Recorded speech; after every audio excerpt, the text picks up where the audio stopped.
Hello and welcome back to The Movies Made Us Do It. How you doing, Matt? I'm pretty good, so how are you? I'm alright. If anyone in the Bristol area Oh. wants to come down to the docks and finally steal the fucking car, the alarm, it goes off fucking day. It's a miracle. It was going off just before this show, and I am convinced it will fucking start again during the show. So if you hear it, I do apologise. I cannot control it. It goes off all the fucking time. And I'm at that point now where I just wish someone would fucking steal it for real. just take the fucking thing away. The funny thing is it's been months of this.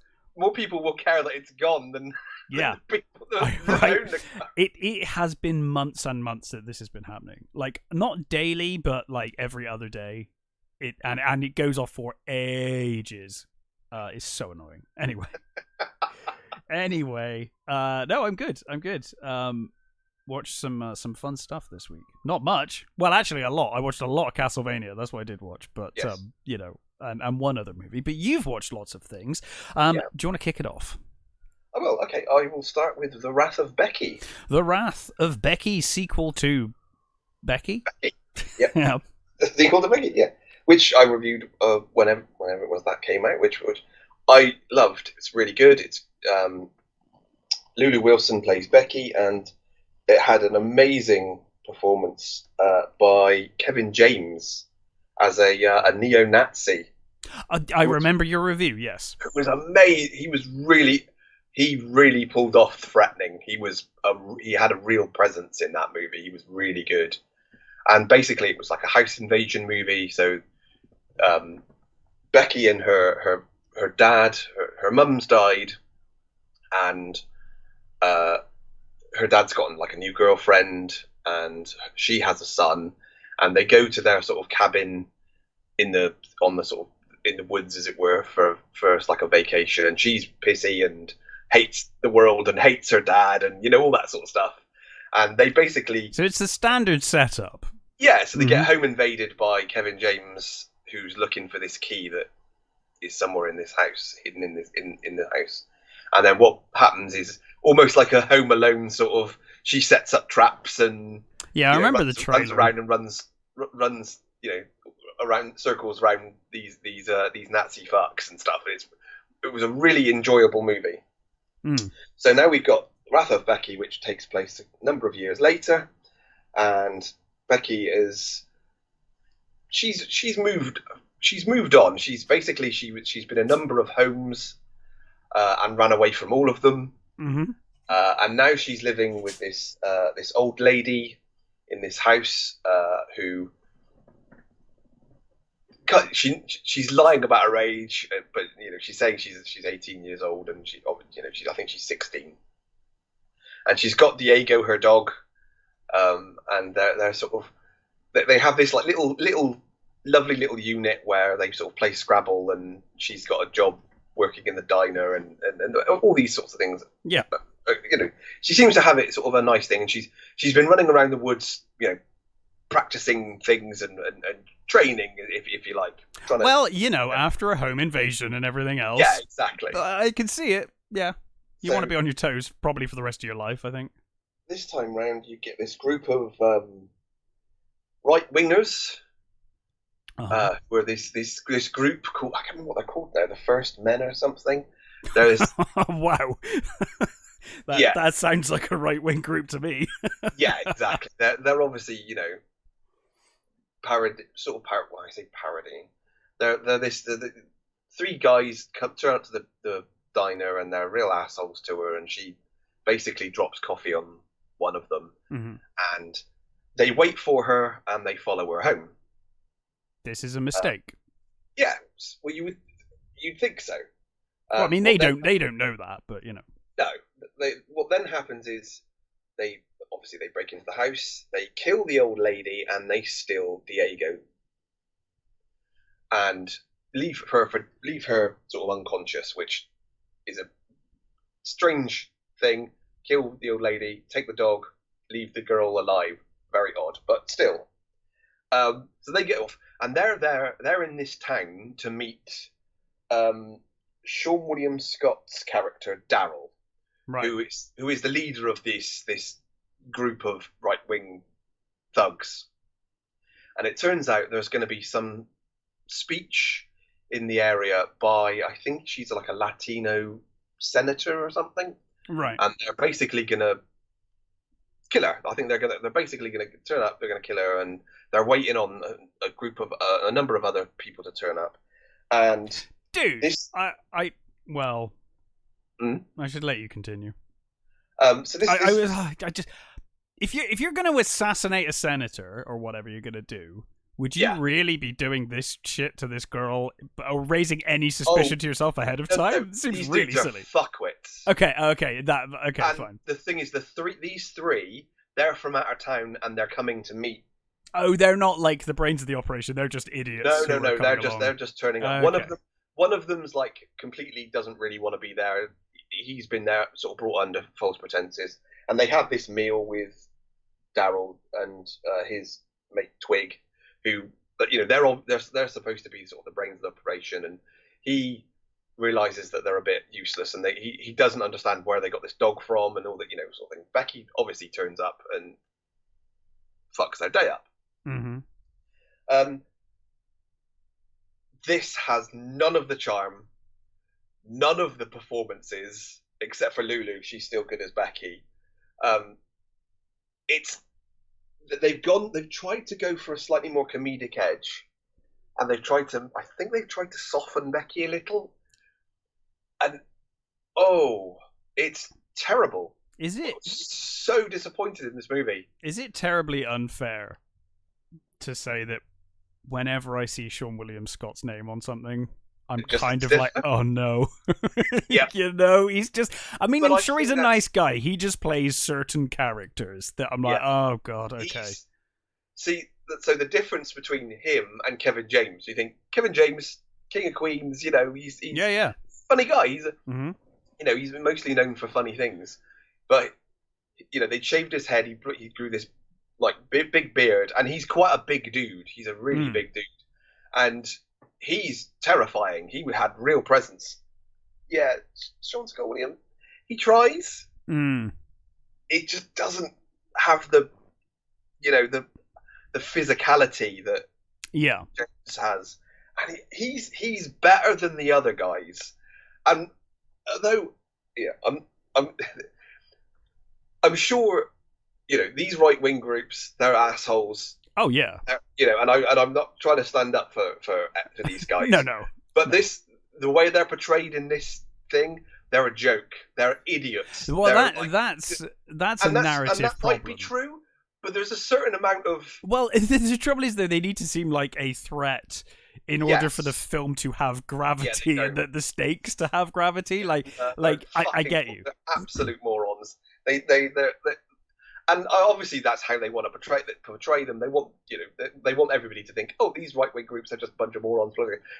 Yes, and I'm sure a lot of them are. Think of them like that, but also keep in mind that they're still fucking dangerous people. Well, and for the sake of your movie, they have to be dangerous. Otherwise, they're just a pushover, and what's the point? I mean, I guess unless you're turning Becky into, Jason Voorhees, and she's just going to go around murdering idiots, I guess. But I like some stakes to my movie. They've stolen her dog, they've killed her friend, which is another weird sort of thing. They're more. They're more focused on the fact that they took the dog than killed the old lady, which is, for some people, I know that's some people really do care more about dogs than they do about people, which is fine if that's how you think. That's how you think. But I think I'm trying to. They only kind of mention the fact that it's like, oh, you took my dog. You took her dog. You took her dog. What about that poor old lady you just shot in the head? Anybody going to mention her? No? Okay, fine. It just seems a bit odd. How old was the old lady versus how old was the dog in Dog Years? Maybe it evens out. Are they the same age? Guessing Diego's getting on in years. Yeah, so he might be older than the old lady. Dog. Yeah. Yes. There was a thing with the key in the first movie, and this sort of continues with this. Okay. There's a brief thing at the end where.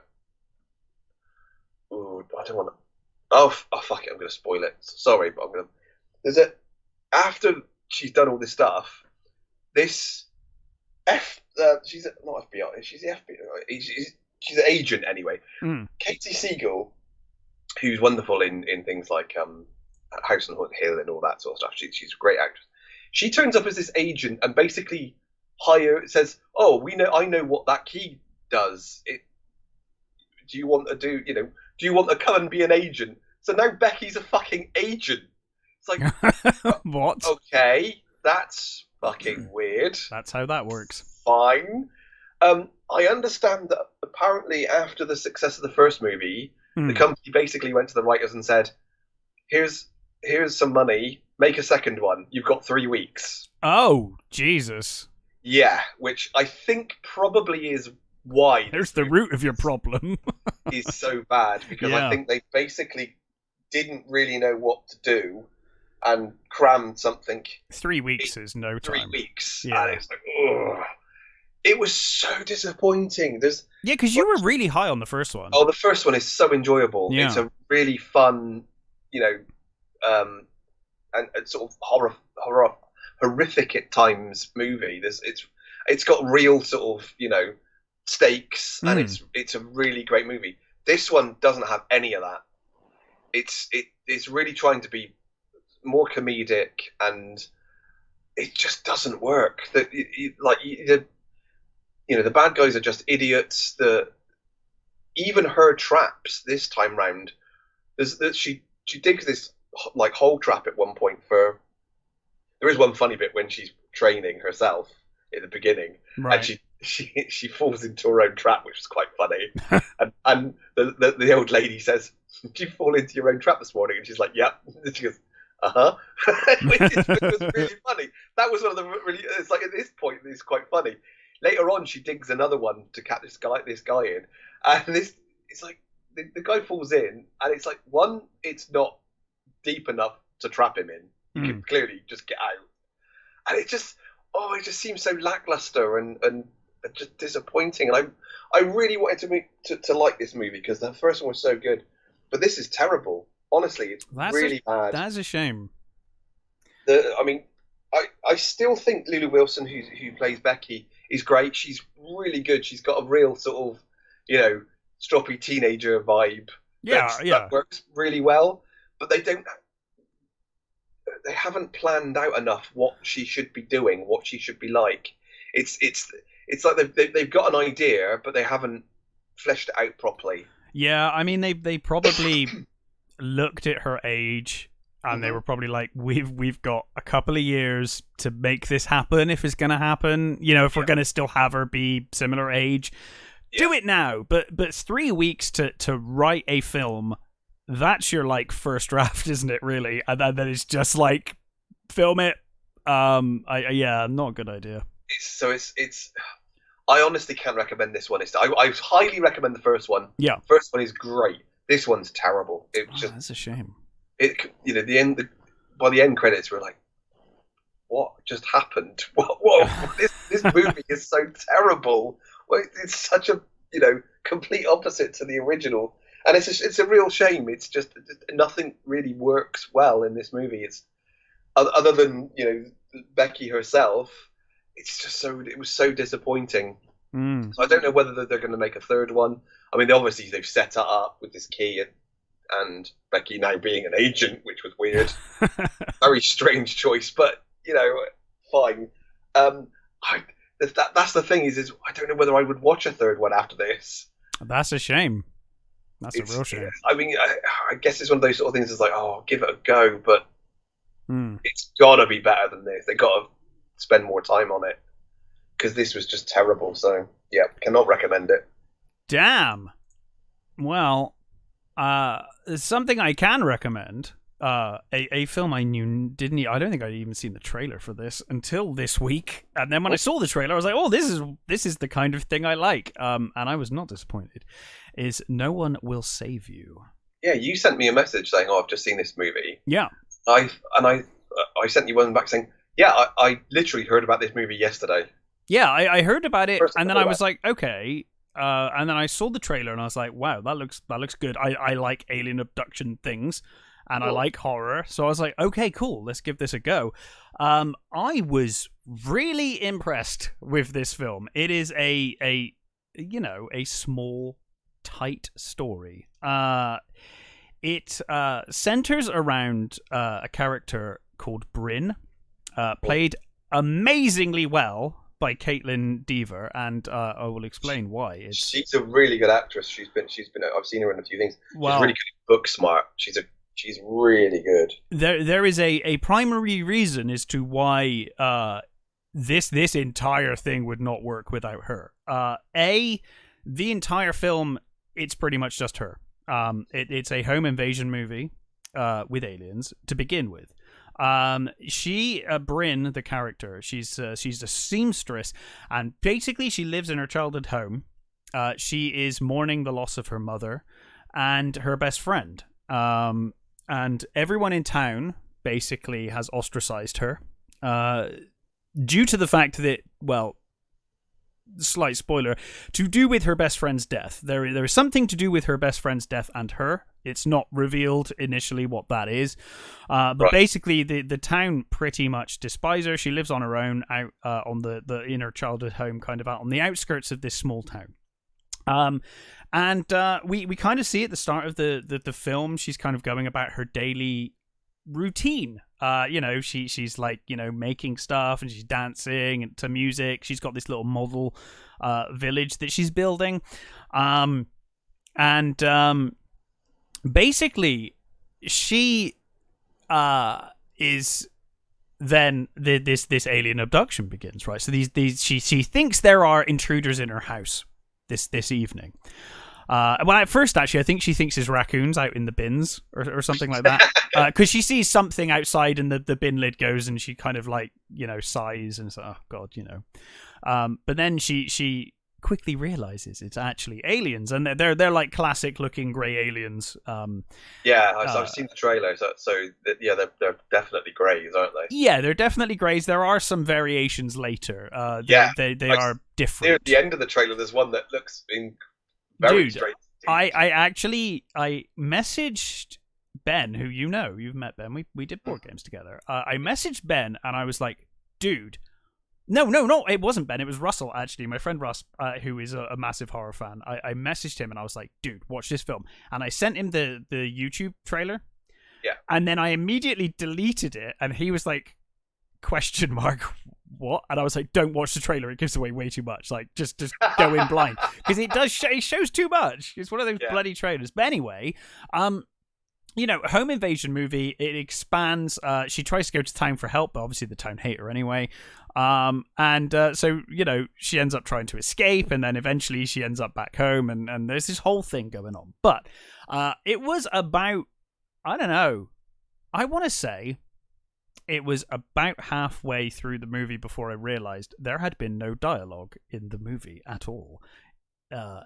Because she's on her own and she doesn't talk ever. There is one line of dialogue in this film, and it's extremely important to the plot, so I will not spoil it. But there is barely any dialogue in this film. It's a girl on her own, and it is all down to Caitlin Dever and her emotion, her expressions, her facial expressions, to kind of pull and hold this whole movie together, and she does a tremendous job. This film's got that kind of I was hanging out with a friend last weekend, and they said to me, I love Signs, and I was like, God, I wanted to love Signs, but I hate heights. Yeah, but he said a really good point. He was like, I hate everything that everyone else hates about Signs, however, the first 20 minutes are amazing. And I was like, do you know what, you're right. When they're in the corn and it's all of that stuff, that stuff is fantastic. And this film feels like that for the whole movie. It's like the good bit of Signs for the whole movie. With a really fun... Now, I will say, I think the ending of this movie... I think a lot of people are going to hate the end of this movie. Yeah. However, I loved the end of this movie. I think it works really well in the context of the film, and I think if you've ever suffered loss or felt guilt or had PTSD and you're trying to overcome that, the end of this movie will probably speak to you somewhat. I loved this movie. It's a really small movie. As I said, it follows pretty much one person the whole film. Yeah. We briefly see other people in town, and the aliens start to take over people. So, ultimately there are human bodies, but they're not talking. Yeah. So, pretty much a dialogueless film, but it is a masterclass in show don't tell. Really, there's no talking. It's all visual. It is a visual film, and it does a very good job. The effects, for the most part, are pretty good. You can see it's a low budget movie. It's not like the biggest budget, but there's some practical stuff which I really appreciated. And I think, up there with the acting, the sound design of this film is amazing. I think because there is no dialogue, they have to rely on the sound and music. Yeah, they do such a good job. I was really impressed with this movie. I'd be very curious to see what you think. I do think the ending in particular. Me to watch it. I'm sold. Yeah, I think the ending in particular will be Marmite to people. So I'm curious how that sits with people. But yeah, I absolutely loved this film. I thought it was great. So double thumbs up from me. Excellent. So yeah, that was No One Will Save You. What would you like to cover next? I will do Corner Office. Corner Office. Some John Hamm. Yeah. So this John Hamm is Orson. And at the beginning of this movie, he is moving his stuff into a new job. So he's got this new job at I think it's called Authority. The place is called Authority. Brilliant. Yeah. Yeah. And it's snowing, and he's in the car park, and he's carrying his box in, and every car in the car park is exactly the same. Mm-hmm. And it's voiceover, so he's telling you what he's feeling and how in his last job he got some amount of respect, but now he's slightly worried about this new job, and whether he's going to have the same sort of thing and what's going to happen and all that sort of stuff. And he moves into this job and not really sure what he does. Some sort of like maybe data entry maybe or something. Not really sure, but he's sort of there, and it's a really dull office, and no one really speaks very much. And you've got Christopher Heyerdahl, who, if you've ever seen Hell on Wheels, he plays the Swede. He plays bad guys really well. He's the sort of boss of this section, and there's the guy opposite him. Is it Danny Puddy? He's the guy from what was that bloody series? Community. He plays Ahmed in Community, and he's sort of like a bit bolshy and a bit sort of and he's really annoyed that his desk is opposite his and they don't have a partition. Right. And he's worried that his stuff is going to start encroaching onto his desk. Right. Which it does. Uh-huh.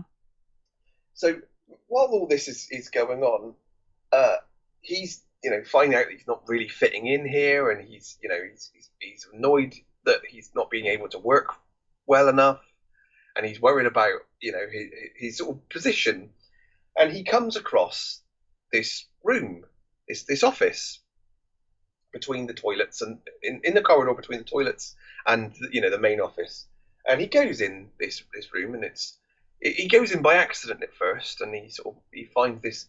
It's a sort of nicely furnished, slightly old-fashioned, but it's a beautiful office. It has a record player with a selection of records that he appreciates, and it's a sort of almost like a 70s looking sort of cozy office.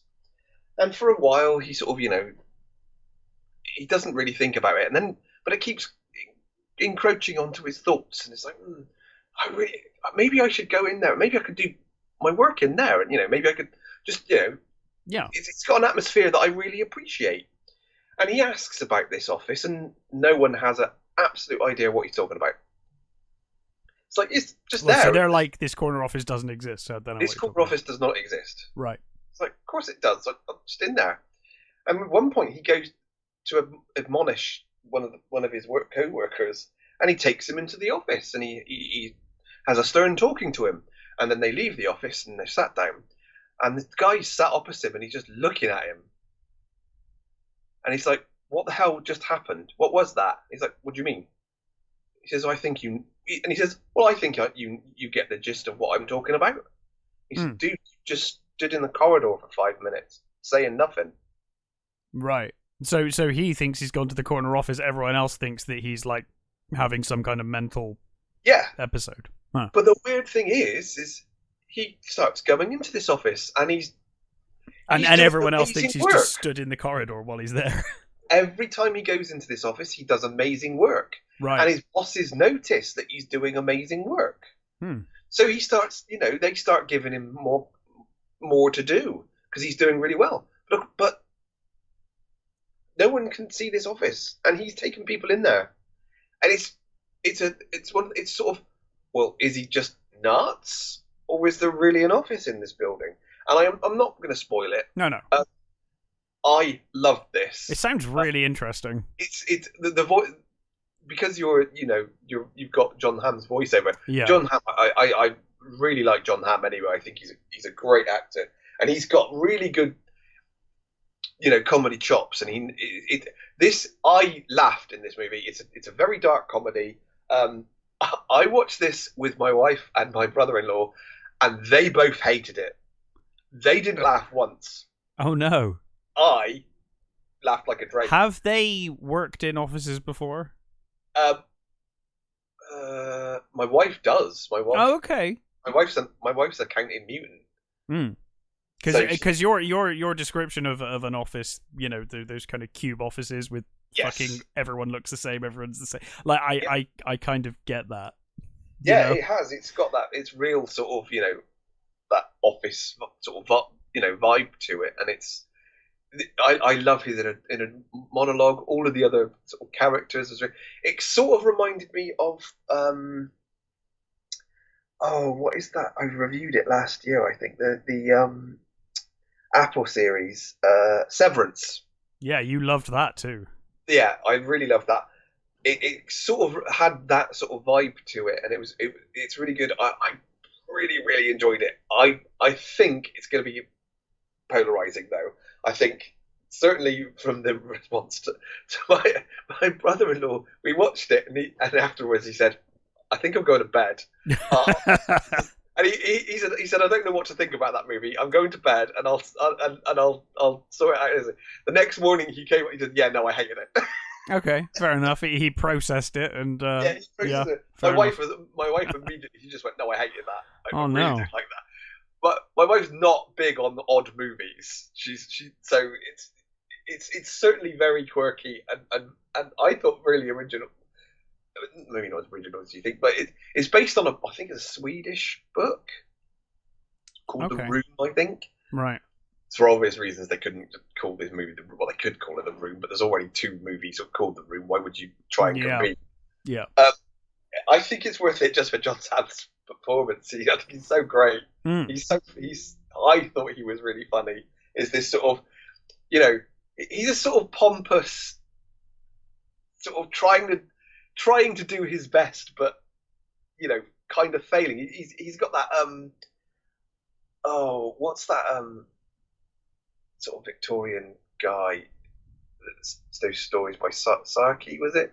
He's sort of like bumbling, officious sort of character that's just sort of you kind of want to like him, but sometimes you really don't because he's a bit of a dick. But because you're getting all of his thoughts, you know exactly what he's trying to do, and I really enjoyed it. I said I'm not going to spoil it, but there's some brilliant sort of scenes with the other actors are just sort of like going, what just happened? I mean, one of the office, Karen, she's determined to get rid of him. She said like he's a bad influence. He just stands in this corridor. He's like, and she's doing her best to get rid of him. and some of his comments about her are really funny. There's this brilliant moment. She has this picture on her desk that a child has drawn, and it's like, I think it's like the ocean. Right. It's like it's like the water, but it's got clouds in it, and it's like clouds above the horizon and below the horizon. Right. And for some reason, this really bothers him, and he keeps bringing it up. It's like, that's a terrible drawing. Why would you put that in a frame? It's like sometimes though, I get that as well. When you're in an environment like a work environment repeatedly, and you're seeing something, and it's like that minor like annoyance, and it just gets worse and worse to where it's like it annoys you to a ridiculous degree. Yeah. Yeah, I get that. It's full of those like, little sort of office digs and stuff, and as I said, because of him, you know what he's thinking. I really, really enjoyed it. I thought it was funny. I think it will certainly appeal to you if you've got a dark sense of humor, and I think if you were an office worker who likes a little bit of weirdness, I would say. But I personally think I would recommend it, and I think it's worth watching just for John Hamm alone. He's great in it. Cool. Well, we were both, safe to say, pretty big fans of the Castlevania TV series. I'm a big Castlevania fan of video games since the NES. So it was a dead set for me. I was a little nervous when the animated series was announced, but I think despite they've done their own thing, it's not. A lot of those games don't have terribly complex stories anyway. But they've gone their own direction with it. Goes in, just kill monsters. Yeah, they've gone their own direction with the series, but it does involve a lot of the characters that come up in the games. It helped that Warren Ellis was, of course, writing the first, at least the first season anyway. And yes, yeah. So I personally felt like that show pretty much got better as it went on. It had its stumbles. It did, absolutely. But overall, that is one of the best animated shows I've watched in great forever. Animation. Yeah, brilliant voice cast. Yes, superb voice cast. Really some great dialogue. Some just really good performances. So we ended Castlevania Season 4, and I think we both we loved it. And I remember saying at the time, they just need to let Trevor and Cypher just retire now, because that was a lovely ending. Leave it there, move on. Also a nice ending for Dracula. Spoilers. Just leave it. It's all fine. And we were talking about this, if they did another show, and I was like, just leave them. So here we are, Castlevania Nocturne, set I think about 300 years after Castlevania. Yes, like that. Now set during this world's French Revolution. Yeah. And I will say off the bat, I really like what they've done in terms of vampires basically being nobles and kind of being, they're not all of the ruling class are nobles, but or vampires, but a lot of them are. Well, I will say that's been used quite a lot. Oh no, totally especially in France. And I've read at least a couple of stories where the guillotine was specifically made to decapitate vampires, to deal with vampires. Yeah. No, it's not original, but it is. I like it as a setting. I like it. Mm-hmm. We see a very young Richter Belmont with his mother. It opens in an action scene. It opens to the climax of an action scene, where I really like the very opening. Yeah. Was this really beautiful shot of in the water looking up. Yeah, do you know, with the ship and stuff, across. I will say, because I wasn't sure about the art style of this from the trailer, that shot I was like, oh, okay, maybe this is going to be fine, actually. Yes. I was like, it kind of almost immediately put me at ease.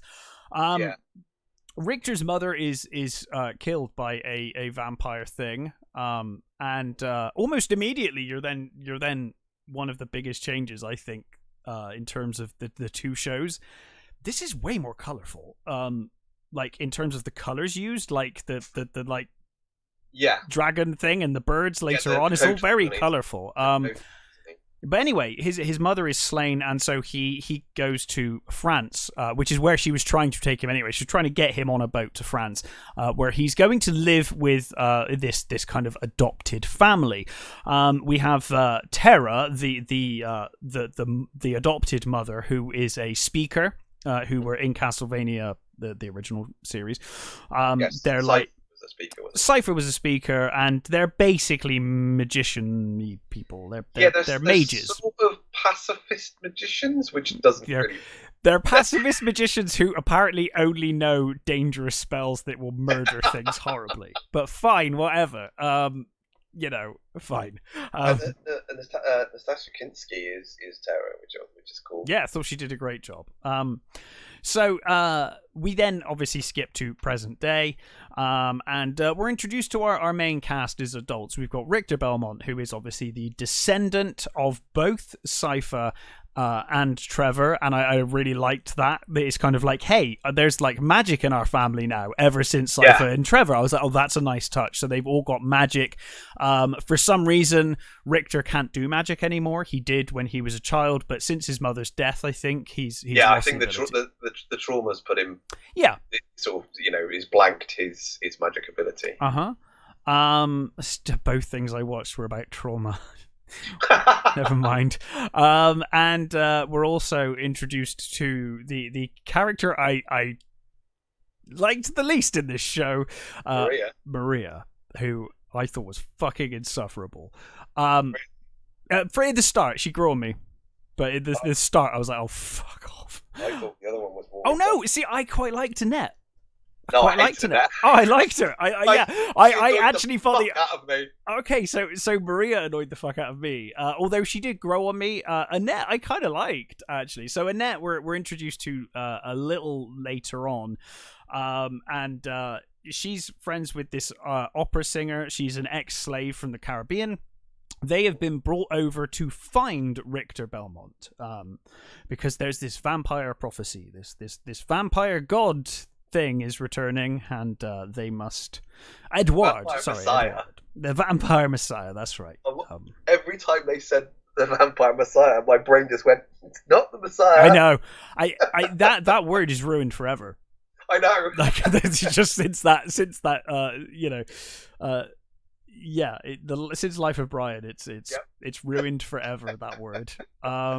So off we go from there. It's much more of an ensemble. I would say this show, I think the biggest failing of this show is that the first series had three massively strong characters. Loved all three of them. This one, I was like, I wasn't sure about any of them to begin with. I liked Richter by the end. And he certainly grew on me. And I liked Annette. I know you didn't, but I did like Annette. And I liked Terra as well, actually. The mother speaker. I think one of the worst things about this is that the actual delivery of a lot of the lines was very bad. Now, didn't we say I'm sure I said 2 weeks ago I was really concerned from the trailer about the delivery, and it was the same here. Now, I will say overall, I actually really enjoyed this show. Yes, but good God, some of that line delivery. I'm glad you said the same, because I thought that. I was like, the line delivery is just as awkward as I saw in the trailer. One of the weirdest things as well with the line delivery is every time they use the word fuck, there was such a weird emphasis on them swearing that it felt like watching the Star Trek. I think the difference... It seemed so jarring. And they swear in the first... Well, the difference is, I think, Richard Armitage, as Trevor Belmont, it felt natural with him. Yes. When Richter is saying it, and, Edward Blumel, it felt like he was just trying to be an edgelord. Yeah, it did. Honestly, it just kind of felt a bit awkward. It also doesn't help that his character looks like something out of Street Fighter. Well, to be fair, Richter does look like that in Rondo of Blood, so they were going with that, and I kind of get it. But yeah, there is something about that line delivery. There's quite a few times in the series I was like, oh god. Yeah, the performances just weren't as good, and I also don't think the animation was as good either. The animation is definitely not as good. In fact, and annoyingly, there is some beautiful animation in bits. Yes, absolutely. Scenes. It just feels a little cheaper. Lets it down. Yeah, it just feels a little cheaper. Yeah, it definitely feels cheaper. There's a lot more CG animation in this as well than in the first series or 4 series. I liked. Try not to, maybe not. Yeah, I know. I'm trying not to do too much. I really liked what happened to the opera singer. Me too. That was fantastic. I thought that was very cool, and I liked Yes, the design of things. I agree. Yes, I'm in agreement with you. I'm nodding. There were again some of the monsters were great. I loved Franca Potenta as Bathory. Yes. Being a vampire fan, I'm a huge fan of Bathory anyway. Yeah. Bathory, if you're Bathory. I'm still going to say Bathory. She was really good, and I quite, again, not original, but I liked the whole Sakhmet thing. Yes. The Sakhmet, it's, the legend, as it were, or the myth of Sakhmet really does lend itself to vampirism and stuff. I thought they used it quite well in this. I really enjoyed Ian Glenn as Juiced. And his introduction scene is hilarious when they're in the bar and that vampire comes in. He's like, "You said you'd kill me if I ever show my face around here again," and he just like immediately murders him. I was like, "Well, I get my promise then, didn't I?" Yeah. He's like again the way they set up the first one, with the way they came together. It was tremendous. It took its time, and like that first season of Castlevania is really them coming together. They're not even together until the very end. Yeah, it's like it's too short. It was really annoying when it was ended. It's like, what the fuck? Is that it? But I think it worked better as a result. Where here, and I did really enjoy this show. We'll talk about it in a minute. But here, it's like episode 1, rush. Here's everyone, pretty much. Yep. Pretty much. I think Juice comes in a little later. But didn't develop them as well. No. We didn't sort of get a nicer feel for them. They just sort of slammed them together and sort of like deal with it as they go along. Yeah. Okay. And they spent way too much time with Annette. I didn't like her character. I found her really annoying. I liked some of the stuff that they did with her. Especially her relationship with Edward. I think that's what won me over with her, actually, was her relationship with Edward. And obviously her history. What saved her character from being terrible. Yeah, I mean, I don't know. I didn't hate her. I think if anything, she's kind of she was a little similar to Isaac in some ways. I kind of feel like they did it a little better with Isaac.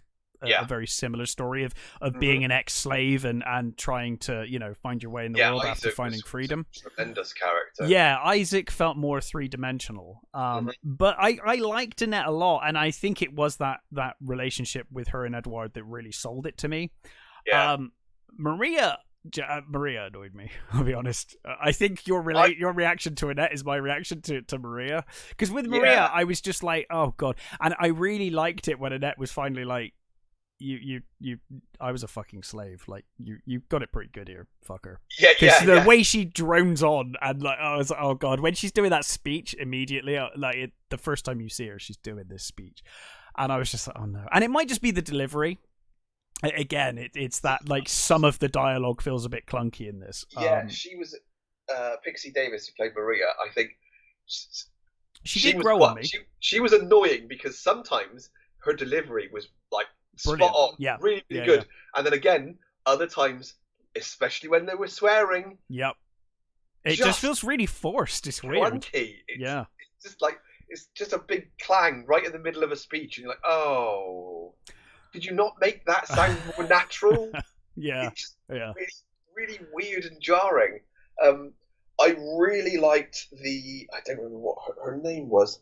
Bathory Second? Yes. It's down here as Drolta. Although I don't think they said her name very often. She was just there. She was cool. She was great. Yeah, she was cool. Really liked her. I mean, I did find it funny when she first. So you've got it's 17th century. Yes.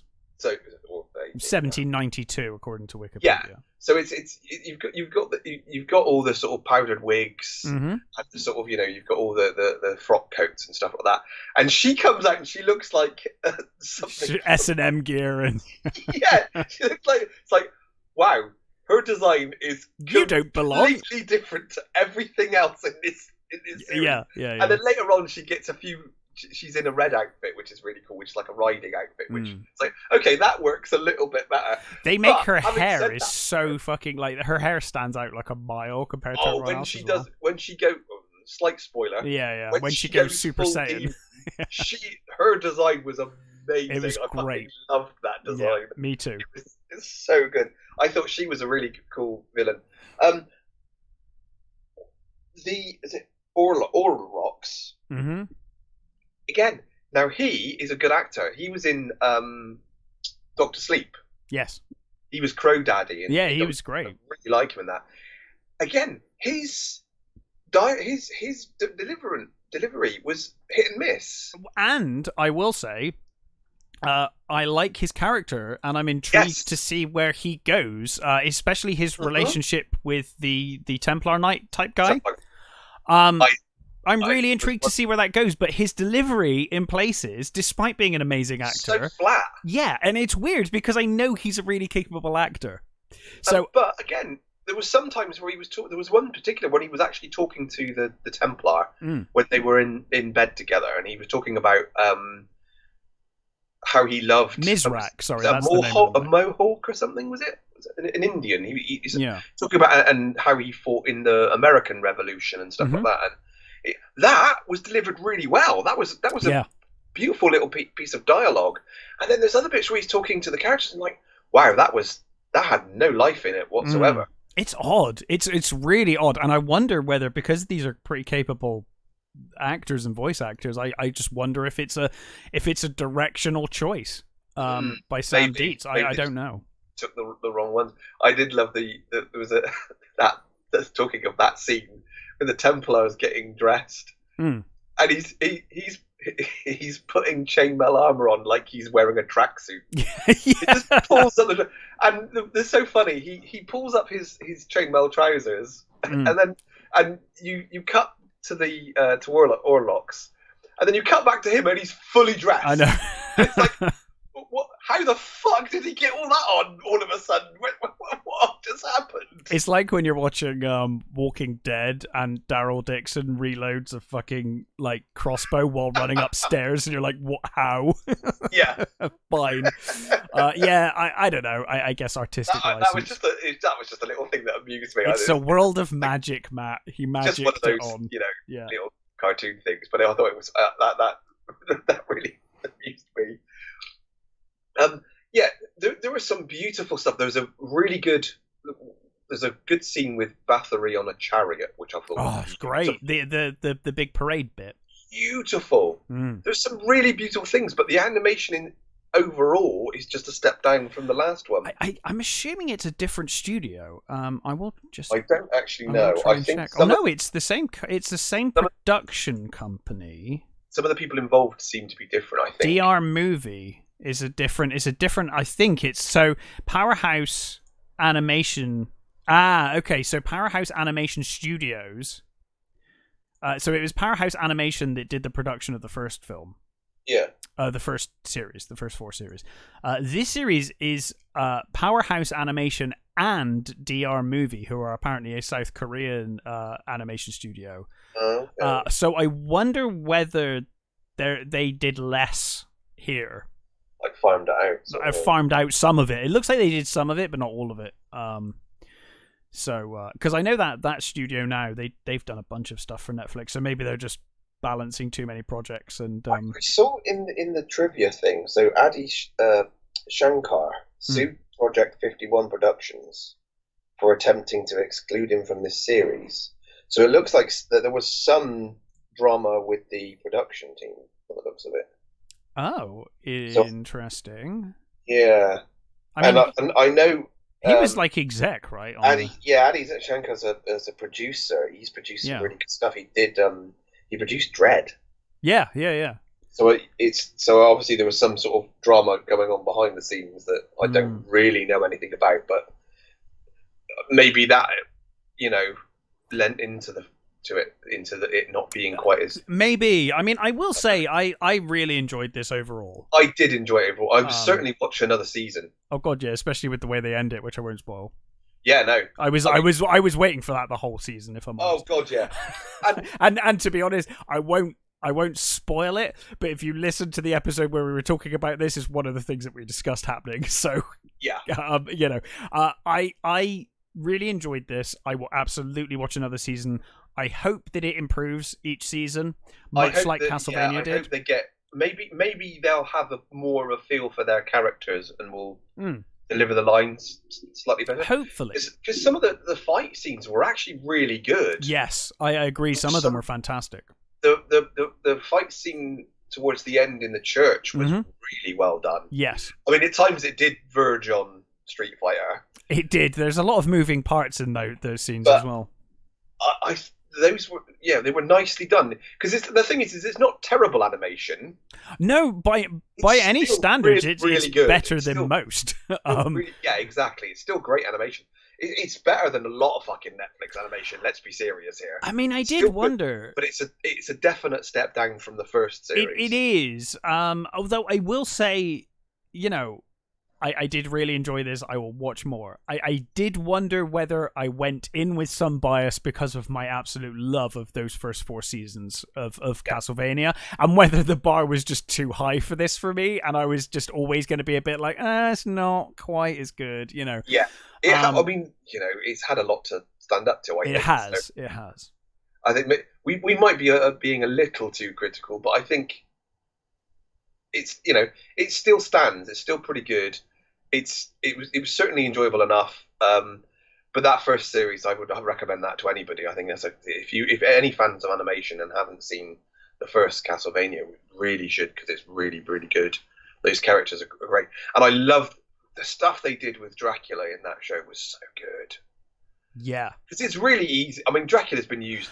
I will say one of the things I really liked about this actually is that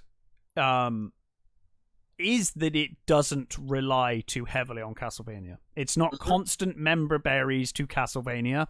Yeah. Like Cypher's mentioned once because they're talking about magic being introduced into the family. Dracula's mentioned maybe twice. Yeah. There was quite a funny bit towards the end when they were talking.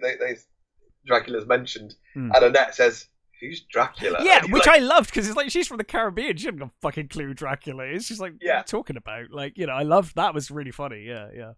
But I liked that it didn't rely too heavily on the previous series. I like that they said it 300 years later. We've got that distance because I really, really loved the end of Castlevania, and I wanted Cypher and Trevor to go off into the sunset. That was fine. Don't bring them back. That would be terrible. Yeah. I did when the old man turns up. Yeah, I did wonder for a moment. I thought, no, there's not. I did wonder. I was like, some magic thing happened and I lived forever. Yeah. And then it was like, oh no, thank God it's not. Yeah, I was worried briefly too. Yeah, I'm glad you thought the same thing as like. Well, I was also I was kind of worried about Terra. I was like, is that meant to be Cypher? Like super old? Like she's like lived for 1,000,000 years or like 300 years or something. I was like, oh no, please don't. But thankfully no. Yeah. So yeah, I was a little disappointed with the bishop thing. Mm-hmm. It's like, oh, they're going there again. But I don't know. I kind of liked it by the end. Well, it makes sense in the revolution because during the revolution they tried to purge all religion and And I think it works really nicely with the vampire. It does side of things. It's like, this is kind of cool. Yeah. The initial sort of it's only a minor spoiler, but the initial sort of oh, it's a corrupt priest again, hurrah! But when you get to the wider context of what's going on and the revolution and that, Yeah. it makes a lot of sense and it actually works. And I liked the end of that plot thread as Yes, well. I did too. Um, it's a little cliche, but it's fine works. though. I mean, a lot of this is cliche, but it's fine. You know, his performance was really good actually. The superb. Richard Yeah, was really good. Richard Dormer. Mm. Is that who it was? Yes. But yeah, fantastic. Really, really enjoyed it. Yeah. I don't think it's at the level of Castlevania. No, However, I mean, apart from a few gripes, I would say I would definitely recommend it. I think me too. I think entertaining, and it was really, for the most part, well done. I think if you loved Castlevania or liked Castlevania, go in with this expectations slightly tempered. Yes. I think you'll have a great time. I really enjoyed it. I mean, I did. Honestly, I haven't had a lot of time. I watched No One Will Save You, and yesterday I was planning to watch a couple of episodes of this and then watch something else, and I ended up just blitzing the lot. So, once I started, I was like, okay. You said when you sent me a message and said, "Oh, I'm going to watch Castlevania," I thought, "Oh." Yeah, I think I said to you, I was going to cram that in, and I did. Well, I thought, "Fuck it, I'll do it. I'll do it." I think I said to you, I'm going to blitz Castlevania tonight, and then I started, and I was like, maybe I'll just watch a couple and then watch something else because that would make more sense. But then I was like, no, I'm hooked. I was like, I'm going to watch it through now. So yeah, highly recommend from me, and I guess from you as well. Yeah, it's a recommend from me.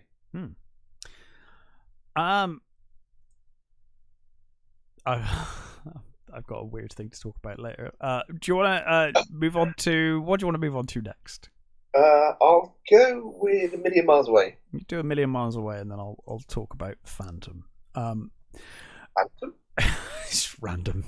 Just random thought that there's something occurred to me the other week, and I want to talk to you about it. So anyway, A Million Miles Away, starring guy I can't think of the name of, but I really like this guy. In everything he's in, he's really good. Yeah, and I feel bad because I can't remember his name. This is it's a biopic about Jose Hernandez, who was the first Hispanic astronaut. Yeah, he came from migrant farm working parents, and he basically became an engineer, and after a long struggle and many attempts, became an astronaut. I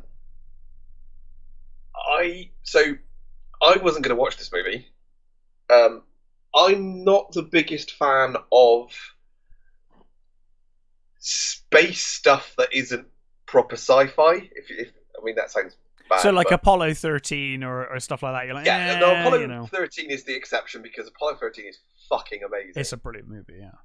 But there's true. You're more into the science. You're more into the speculative science fiction. I think things like The Martian. Yeah. Bought the fuck out of me. I did not enjoy The Martian. That is a movie that I enjoyed enough, but never want to see again. I enjoyed The Martian. I could watch again right now. I'd happily watch that again. Yeah, I watched Apollo 13 earlier this year, and it still stands up. But for the most part, proper sciencey stuff, real space, is a bit dull for me. So I wasn't going to watch this. My brother-in-law, however, is a huge, sciencey head. And since you made him sit through Corner Office, you felt like, okay, I'll so probably have to sit through this. He wanted to watch this, and we were like, okay, fine, we'll watch this. Yeah. And like you said, Michael Pena is. Michael Pena is. Thank you. Actor. He's always good. He always puts in a good performance. So I would slightly to his detriment here. I found it a little because he's playing obviously pretty much dead straight. He's playing a real person. Sure. And at times, I kept waiting for him to do something funny. And I know that's bad on me because I have seen him do serious dramatic roles. I mean, he was great in was it End Watch? End of Watch, yeah. Yeah, he's great on that. Movie. So I can, I can see him as a straight actor. Mm-hmm. He's not, just a comedic actor. But for some reason, at times, I found it very hard to take him seriously in this role. But I think that was just a me thing, because I think it's quite good. The relationship he has with his wife is really, really great. There's these great bits where, he's got this dream. There's a brilliant bit when they're at the beginning of their relationship, when he's trying to date her, and she says to him, "Oh, well, my dad won't let us go anywhere. You just have to come over, and you'll have to be around my family." And he's got to sit with her family and kind of date her with her family around. And there's this bit where she says to him, "Oh, what do you want to do? Do you have a dream?" And he says, "Yeah."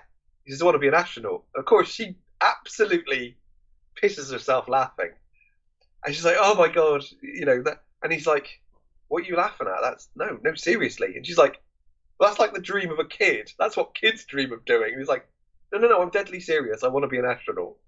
And she sort of believes him. She's like, "Okay, fine.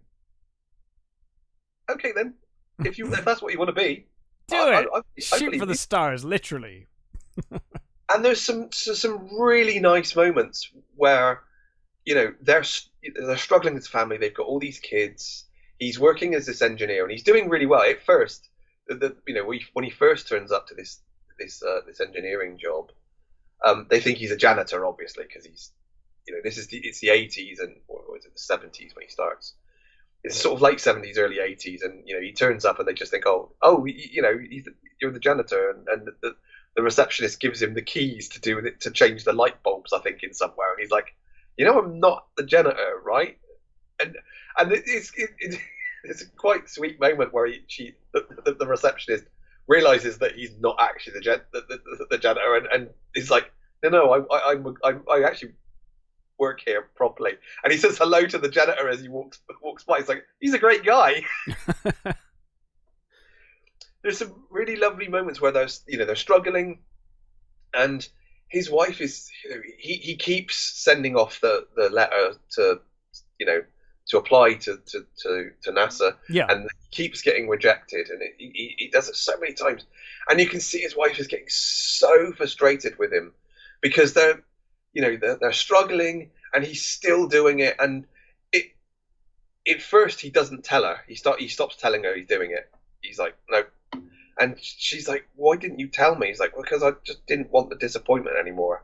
And it's other than the sort of the initial moments where I was like, "Oh, I'm waiting for him to do something funny," sort of thing.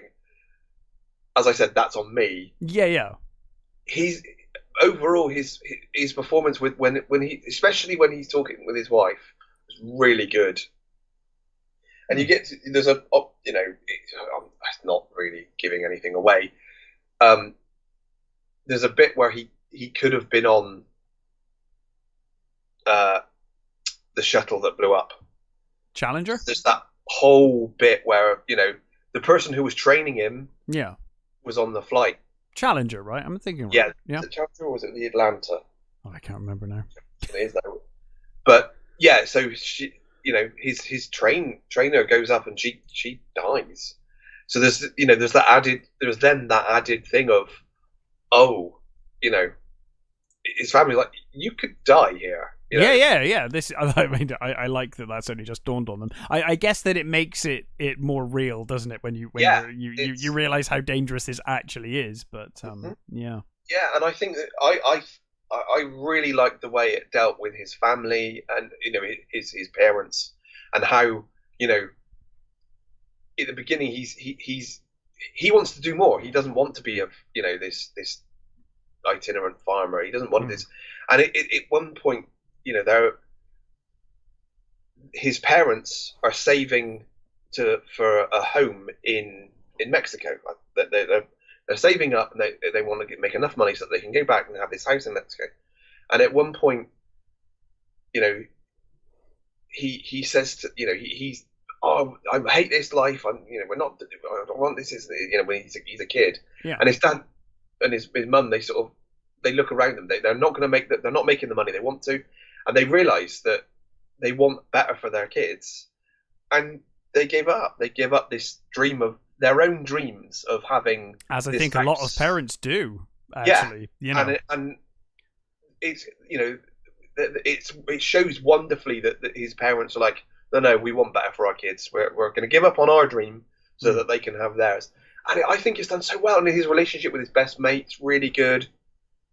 It actually it ended up,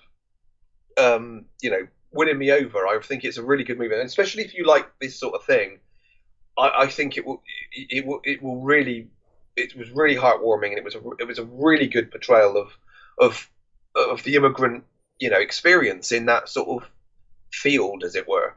And although I certainly wouldn't watch it again, I would recommend it on the basis that it's actually a genuinely good performance by him.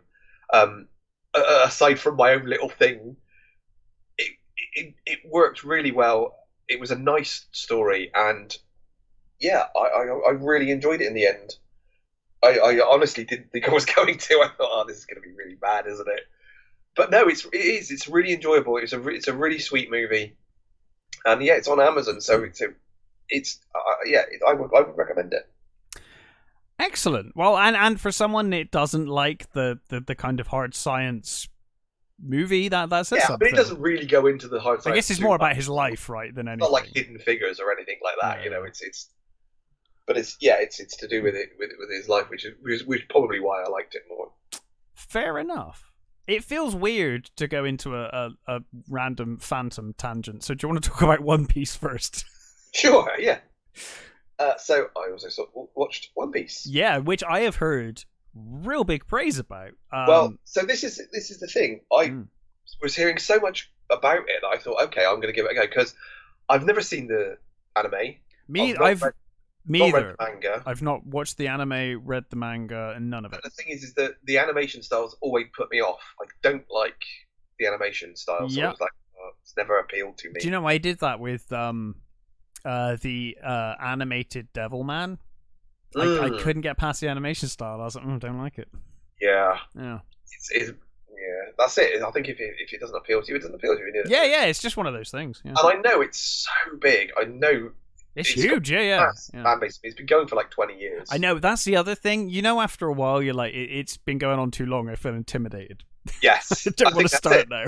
It's just like, I don't think I could. It's like 20 years of comics to do. It's like, it's like when I was younger in the 90s, I chose BattleTech as my thing, right? It's my thing that I'm gonna do. And I didn't, other than painting a few miniatures of Warhammer, I never got into it. And now I'm like, I really want to get into Warhammer, but it's too much. I just can't. There's too much lore, and there's too much. Really fucking daunting. Yeah, it's too much. I would see. I didn't do. I was the opposite. I was more into Warhammer. Yeah, most people were that I knew, but I think I played MechWarrior 2 on the PC, and that was like, I love this. This is what I want to do for now over Warhammer. So I mean, I would say with Warhammer, don't do the games. Just read some of the books. Well, that's all I want to do. I'll never play the games. I exactly. I think I would start with Gaunt's Ghosts. Okay. If you give me some recommendations, I will read some books. I mean, the thing is, I probably won't play the war game. I mean, I've played BattleTech a couple of times. The trouble with BattleTech is that it would be faster to do actual war than play BattleTech. It takes forever. The video games, particularly BattleTech, the video game does a much faster, better job of that. That's fine. Yeah. But I love the lore of BattleTech. I love the novels. Like, Wolves on the Border is That's what's great about, because I think Games Workshop as a company they're awful. Yeah, they're awful. Terrible fucking money grabbing. 100%. Especially now, they're like suing. They're trying to sue like Etsy stores and stuff. It's like, oh fuck. Yeah, they've always been. Same with Wizards of the Coast. They're the same. I was having a rant about them the other day. That's dicks. Wizards of the Coast was a really good fucking company when it started. See, for me, it was always TSR with D&D. Yes. And I'm like, Wizards of the Coast, nah. So I'm not that upset about them being Yeah, assholes no, now. but Games Workshop, yeah, the actual lore and stuff, I know they keep fucking It's changing cool. it, but there's some really fucking great I stuff. found this is. I see. I wasn't going to go into a phantom tangent, and now I've gone on this tangent. There is a guy online who I am currently like. I love him. I don't know who he is. He does Warhammer lore. Yeah. But as David Attenborough.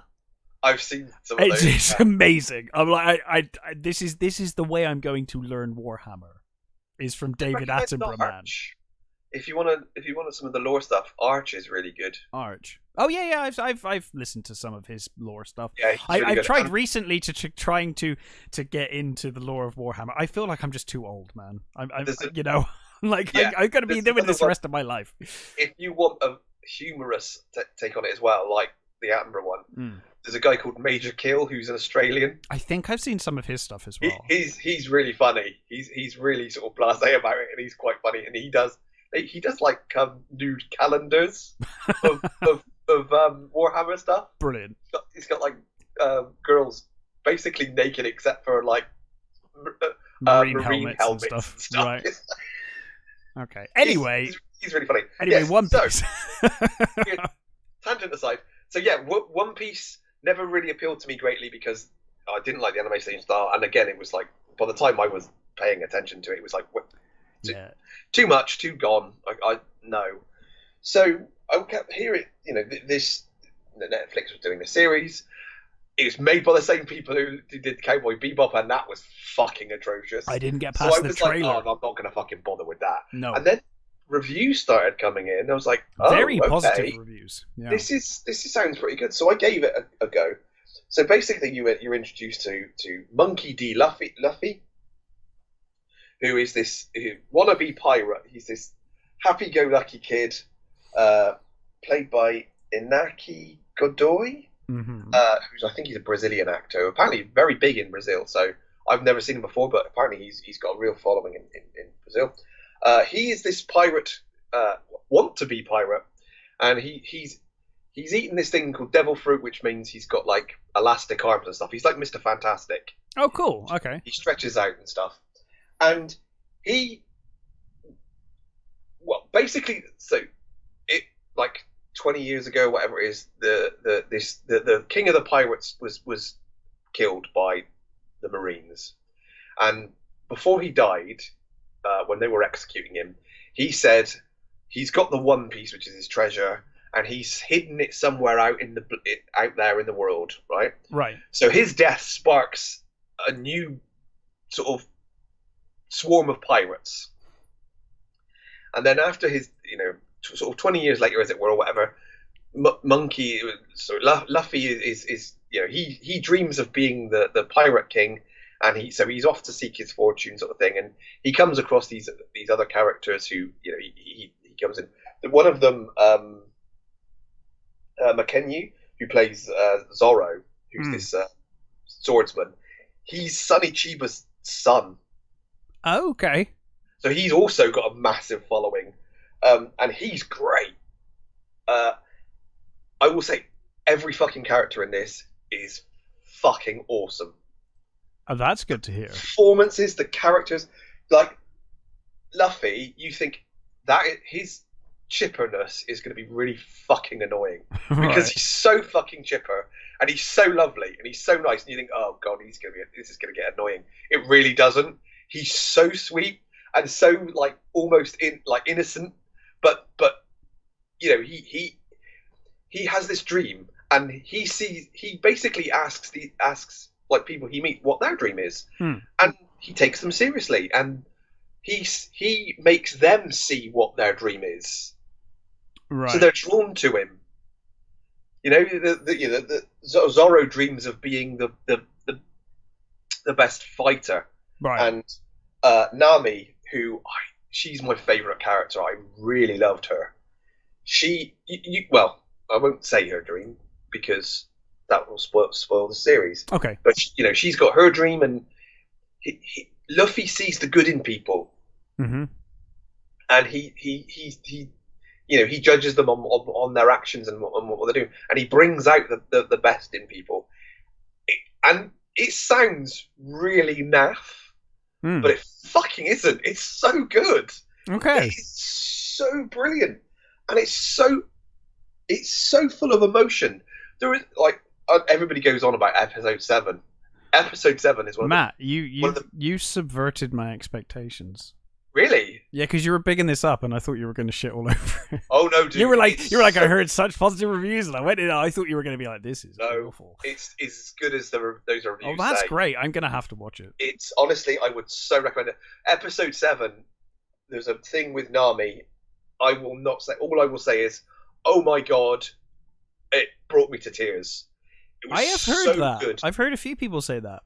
And here's something I thought I would never say in a million years. Go on. Craig Fairbrass, the guy who's been in like football hooligan movies, is a name I don't know.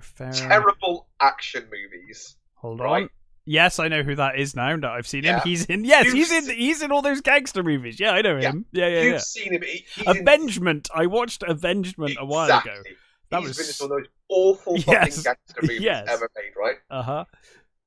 There's a moment with his character that nearly brought me to tears. Would never in a million years would I have thought Craig Fairbrass would bring me to tears, and he did. I didn't even know his character is brilliant. He's this chef. He's a chef pirate, and he looks ridiculous. He's got this massive braided moustache. He's got one leg. And he's just this really pissy sort of chef. Right. He was wonderful. I think this is his best performance ever. He was so good. It's a sort of minor character, but he was so good. It's the weirdest fucking thing ever that Craig Fairbrass actually was good. Oh, it was so funny. But this series is so good. It's every character is great. Every character. Oh my god, his mustache in that is amazing. Sorry? His mustache is amazing. Yes, brilliant. He was sort of wandering around. He sort of reminded me of Obelix from the Asterix. Yeah, he really does. Yeah. Oh god, he actually looks like the actual anime or manga character too. Yeah. They did a good job from what I've seen, everything is almost exactly like it. Mainly because the Oda, the writer, is completely involved. He said, I'm not letting you have this unless I'm involved. Because the Bebop writer had nothing to do with that show, right? Exactly, and that's where they felt. Because that's one of the things that made, another thing was like, oh, it's the same company that did the fucking Cowboy Bebop adapt. That's going to be awful. Because Cowboy Bebop is one of the best animes ever made. Oh, I think it might be the best animated series. In terms of series, I'm struggling to think of a better one. I managed one episode of the... I didn't get past the trailer. I thought the trailer was so cringily bad, I never even started it. I just thought... The biggest mistake Netflix ever made was having Cowboy Bebop on Netflix at the same time that they released the live, because I was like, why would I do that? Yeah. This is great, and it's completely faithful, and I think, they've done such a good job with that's great. And it's a really fucking weird world, because it's like they've got like modern clothes and like the Marines are wandering around in trainers and stuff, and but they've only got flintlocks and sailing ships. And God, that sounds so Japanese. Yeah, it's so Japanese. I mean, their obsession with food in it is very Japanese. Amazing. And I really should get into the manga and the anime. Well, this has made me want to actually watch the manga. There's this brilliant thing that they communicate, like their telephones, as it were, are snails. Okay. It's the weirdest thing. There's these like little puppet snails that when you talk through the snail. Is it like the Babel fish? Sorry? Is it like the Babel fish? No, it's literal a big snail that's like on the desk, right? And you talk into the like it has like a microphone on the shell. You take it off and you talk into it, right? And on the other side, the person with another snail, the mouth of that snail moves when they. Well, see, I always assumed that's how the Babel fish worked, is that the fish kind of talked into your ear or something, Yeah. you know? It's so fucking bizarre. But That's amazing. I think as people have pointed out, this series does what Marvel stopped doing. It takes his world 100% seriously. Oh yeah, Marvel stopped doing that a long time ago. It's wacky as fuck, but you take it seriously because they do. Yes. Well, the thing is, I've always said I don't care.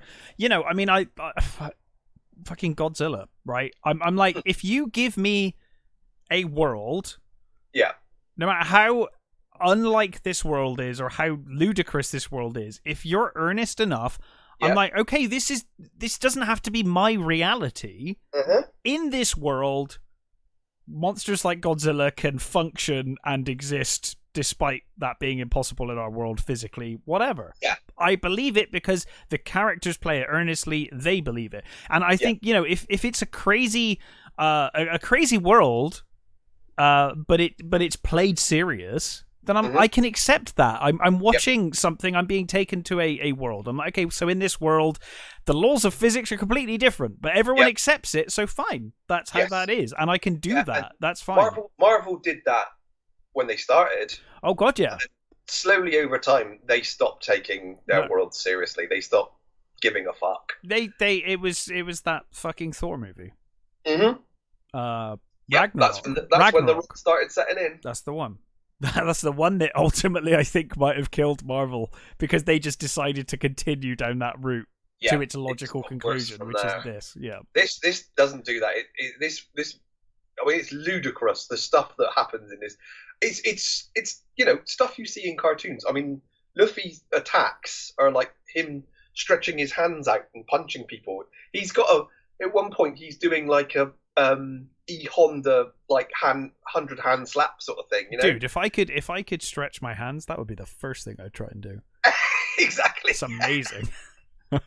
He's literally doing that, and you'd think, oh god, this would be so silly, and you don't. No, you don't. It works so. I mean, there's a bad guy. What's his name? I can't remember what his bloody name is. He's a clown. What is his bloody name? It's like Buggy the clown. Right. He's one of the villains, and he can separate all his limbs. Oh, he's like Armful Off Boy or whatever his name was. Yeah, he's like Armful Off Boy, only way better because he's useful because he can move those bits independently. It's again fucking ridiculous, but in this thing, 100% serious. He's a genuine threat. Because that's the world they live in. See, you're winning me over with just how they're just accepting the world of the anime, and they're like, no, we're not going to change anything. Someone somewhere in those meetings will have been like, but you can't do that. That would be stupid. Snails, like that doesn't work. And someone else was like, no, that's just the world that they inhabit, and that's the world as it is. Yeah. And that's fine. That is fine. If you set it up and it's treated with respect and it's treated earnestly, I can take myself out of this world, this reality, these physics, this, you know, and just be like, no, it's a fantasy world. And in this world, that's what they do. This is how things are. Fine. Come on. That's why we love comics. That's why we like these things. Because for the most part, they take their world seriously. I mean, absolutely. Yeah. It's not. We know it's not reality. We're not logical thought. How fucking stupid is Superman and Batman? Well, I've said so many times on this show, the closer to realistic you get with Batman, the more ridiculous it gets to me. Exactly. This is honestly, this is so good. I'm really excited to watch it now. I'm going to have to watch it. Honestly, there's real, genuine character development.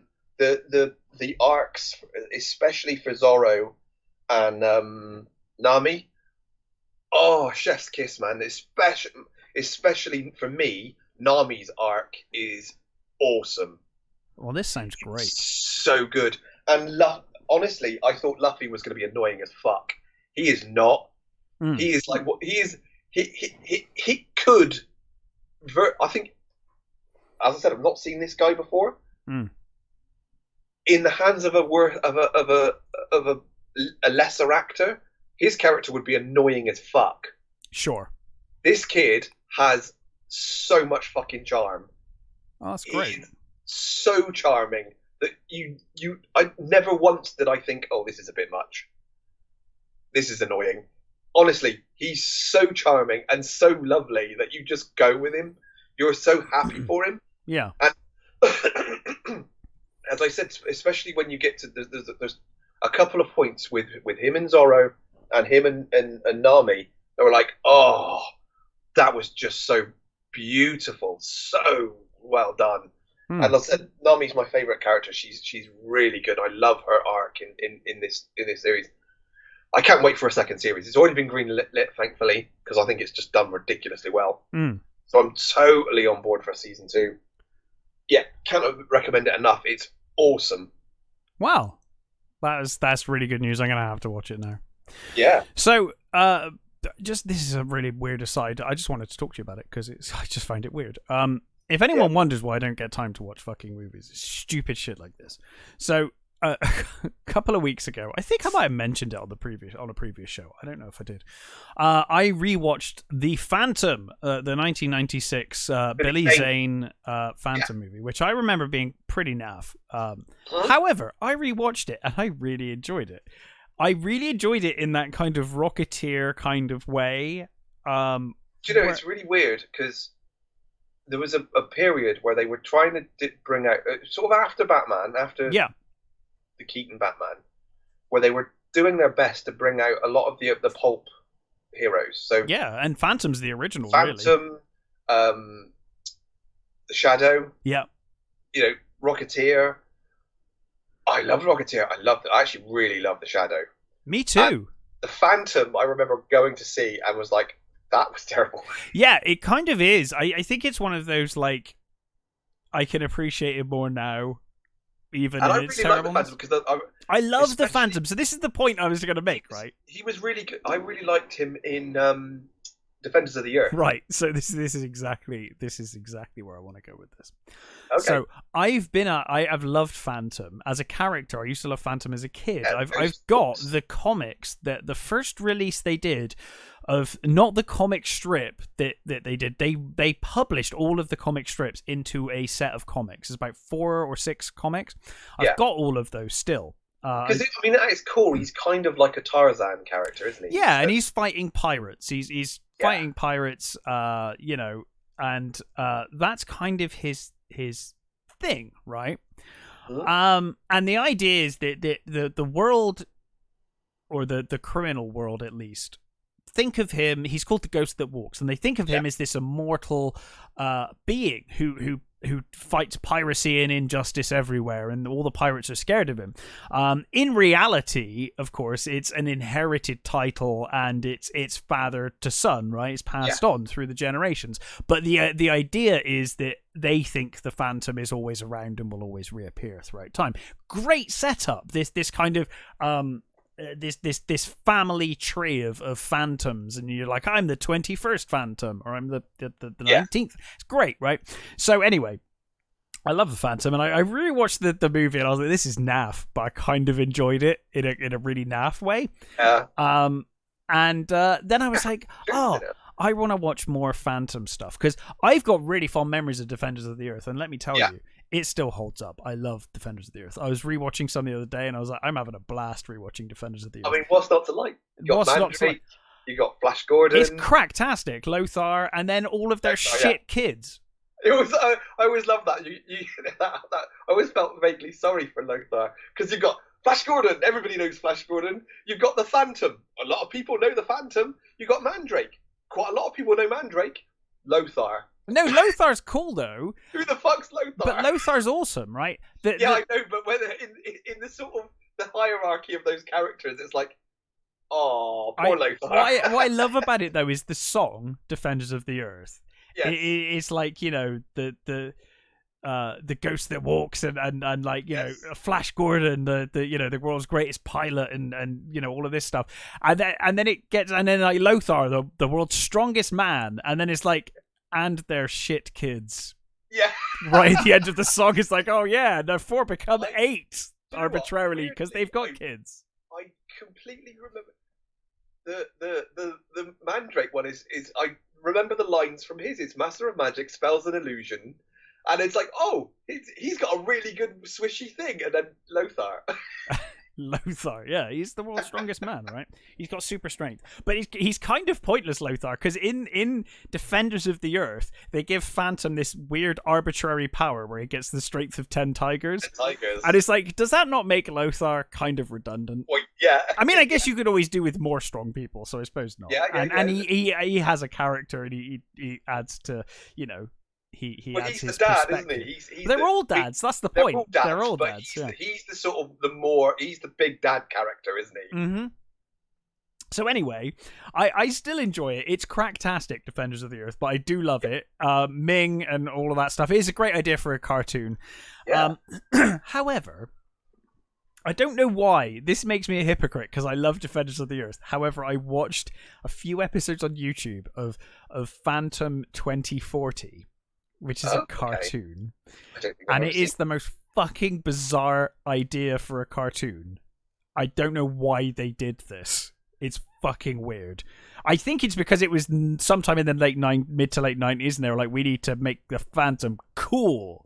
What's cool? Cyberpunk. Yeah.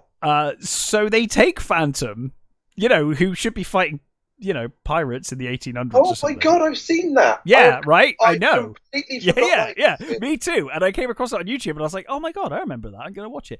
Why the fuck were they like, yeah, you know, Phantom, who's like around in the 1800s fighting pirates? Let's put him, or the 1500s probably, let's put him in the cyberpunk future. And you know he's from the jungles of Bangala. Well, let's just make those jungles not exist anymore because it's cyberpunk future. And now he's got like super techno invisibility suit and stuff. I'm like, this is not the Phantom. What a bizarre choice. So weird. I completely forgot that existed. Yeah, it's really bizarre. However, and I hated it. I was like, this is terrible. However, I still love Defenders of the Earth. It's great. Yeah, I got real fond. I haven't seen it for donkeys. It's fantastic. I've got Defenders of the Earth on DVD, actually. Okay. Yeah, I love that. It was one of those shows, like, well, actually, it's not as good as Ulysses, which was like a tight story. Oh, Ulysses. Ulysses had a very tight story, but one thing I did really like about Defenders of the Earth is it was much like X-Men the animated series and stuff. It had a story that kind of continued on. So things did carry over, and I always enjoyed that in my even as a kid. I was like, yeah, continuity is cool. Ulysses 31 is one of my favorite cartoons. One of the best cartoons ever made. I love that show. Really good, and one of those shows that was like, no, we've got a beginning, a middle, and an end. We're telling that story, and that's it. Done. It ends. It's really good. Anyway, that was just an aside. I was just baffled by the decisions that went into making Phantom 2040. Taking a character who is taking a character who the entire core of the character is that he's just. Well, they did that a lot. I mean, even Marvel and DC have done that with their heroes. I mean, there was that we discussed it when we were talking about the Spider-Man thing. Spider-Man's different though, because Spider-Man's all like 2099. I don't mind that. 2099. I think it's because like Spider-Man's always in a city and he's super powered, and it's like with the Phantom, it's like he should be fighting pirates in the 1500s. Yeah, like, wasn't this? I mean, they did. It got into the. You know, they brought him forward. Oh yeah, I mean he's like the Defenders of the Earth. He's like the 10,000th Phantom or something. Yeah, he's in the modern age, so it does work. It does. I think even the Defenders does it better because they do go to the jungles of Bengala, and he does have like, you know, still a connection with Africa and stuff. I actually, weirdly, it's funny you should say this because I was talking about this because I was watching a video the other day about Shadow. Yeah, Shadow's great. And they'd also done the Phantom as well. The same people that had done the Phantom thing as well. And I was like, I might give the Phantom a go at some point, but the Shadow, I love the Shadow. The character, I mean, like it's like Shadow's like proto Batman. You know, he's this really cool sort of you know, mystic character that you know, I really enjoyed it. And I think the movie got mostly holds up. There's some dodgy effects in it, Mm. and there's some weird characterization. But Alec Baldwin, I think, does a really good job. I think that movie was a little unfairly shit on. Yes. I think people don't understand the shadow. That's the problem. But one of the cool things I wish would have happened that didn't. Mandrake movie. movie That Sam Raimi was going to do. Oh, that would have been cool. Yeah. Yeah, he was wanted to do the shadow, and basically they said no, so he did Darkman. Oh. Which makes a lot of sense, doesn't it? It does make a lot of sense. I enjoy Darkman for what it is. Darkman's basically the shadow. Yeah. Pretty much. That makes a lot of sense. I love Darkman. Darkman's way better than Shadow. Yeah. Oh yeah, movie wise, yeah, for sure. Yes, really, really good. But yeah, I understand the nostalgia thing for Phantom. Yeah, yeah. And Defenders of the Earth was Defenders of the Earth is still great, but Phantom 2040 is bizarre. How well did the movie stand up though? Not very, but it's funny now.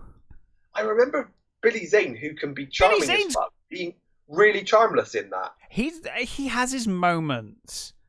I would say rewatch it because I don't think you'll hate it as much as you did in the 90s. Okay. Like it's obvious what they're ripping off, and it's. Oh, I don't know. I can't explain it. It is trash. Very little I remember about that movie. I remember there's a thing with the plane. Yeah. And that's kind of it. That's all I really remember of that bloody movie. Oh, and other than Catherine Jones looked great in it. Yeah, well, you know. Isn't she a villain? Yeah.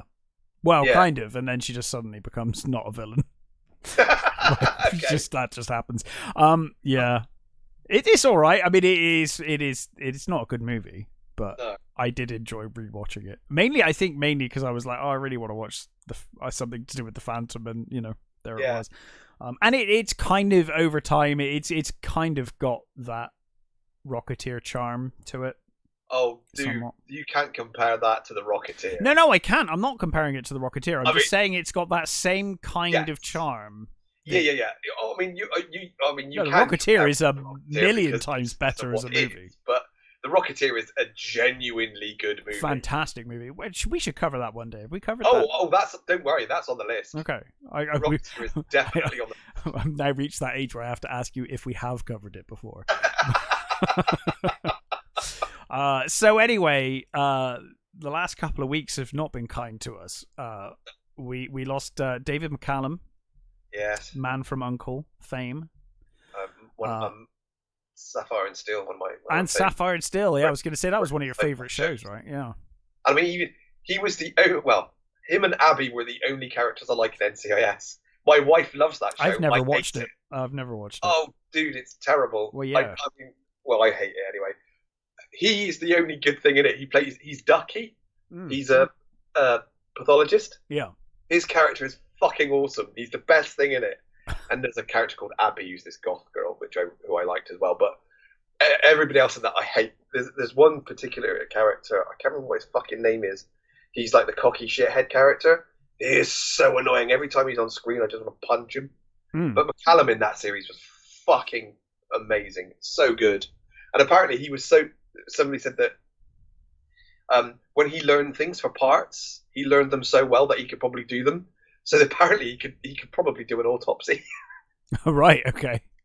He was so good. He had such a great voice. And he was in so many fucking amazing series. I mean, and what a great, early start, I mean, he started earlier than that, but that Man from U.N.C.L.E. made him huge. And Man from U.N.C.L.E. is such a great show.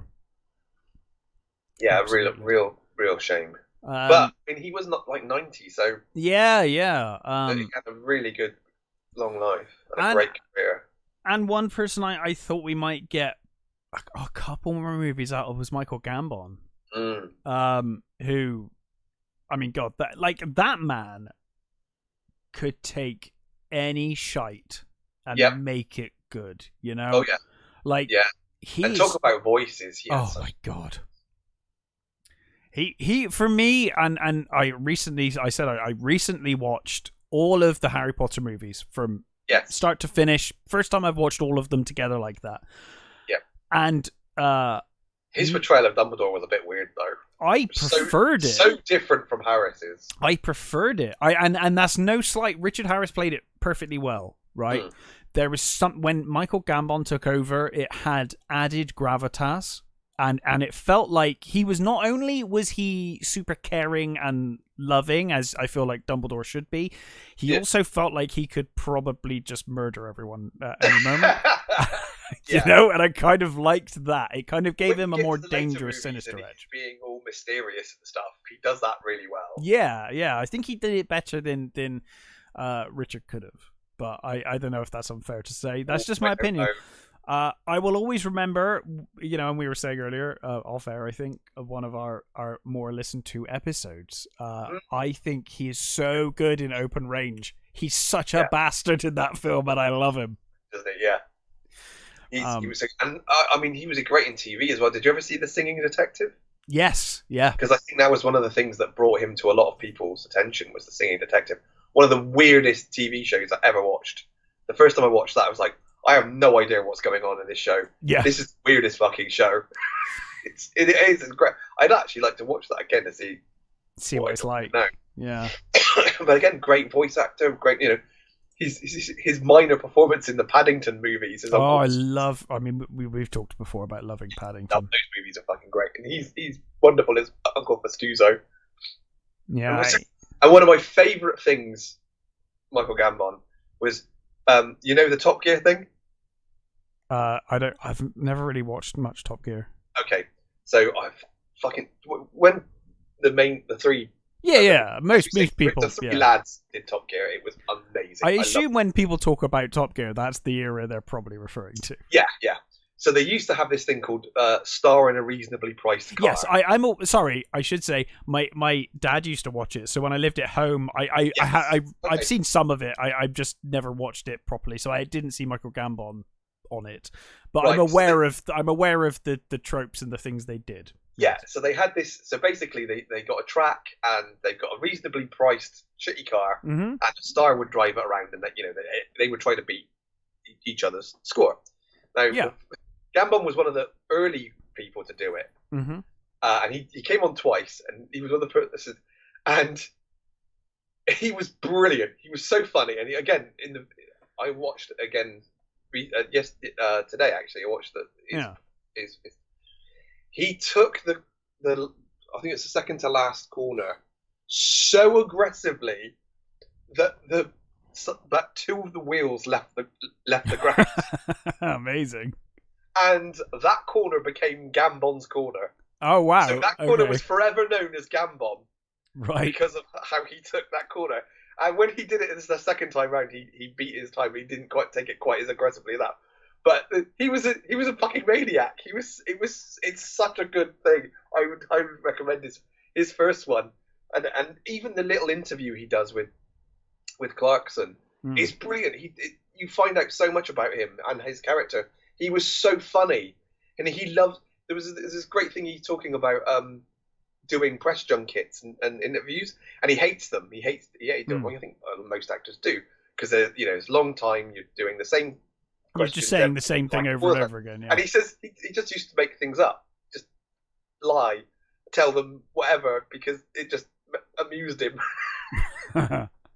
Oh my God, he played. I forgot about that. What's that? He played Bugenhagen in the remake of The Omen. I completely forgot he did that. I've wiped that movie mostly from my memory. I don't know if I've seen it. It wasn't great. I just saw his name there. I was like, oh God, I forgot he played that. Don't really hold out much hope for the next two that are coming out either. Anyway, Blumhouse have done. I'm not sure they did a good thing there, because Blumhouse is known for good budgets and low budget, high profit. Yeah. They spent fucking millions on acquiring the license for Exorcist. Well, I like the trailer. I liked the first trailer way more than the second, but I still really want to see it. So don't know. I'm not convinced, but yeah. Yes, I don't know. As I say, but yeah, Michael Gambon, what a wonderful. Superb. Yeah. So, is there anything else you wanted to cover before we? No, I think that's it. What are we watching? So we are basically going to be in the Halloween season. Oh shit! Yeah. Fucking hell. This year is just. Yeah, it's flown oh my by. God. Okay, so we're into Halloween. We're into October now. Yeah. So my initial idea was so last year we covered the what you would say the three horror greats. We covered Dracula, Frankenstein, and a werewolf. We covered a werewolf. Yes. So we did that, and I thought this year maybe we'll do a similar sort of thing, but with different monsters. Okay. And then I thought, actually, no, I've got to. We'll just do the same monsters. I think it's a better idea. Go on. I would like to do foreign horror movies. Okay. So I'd like to start with Daywatch. I'm 100% on board. I've got a few ideas, but yeah. Good. The second one, I think I'm setting in stone the second one. Okay. Let's talk about that one. Third one, we'll see. But let's end this episode and talk about it. I'm excited. Yeah. This is a great idea. So yeah, I think Daywatch is a good start. Solid movie. Let's do that. We will be back next week with Daywatch, and until then, stay safe, take care, and we'll catch you next time.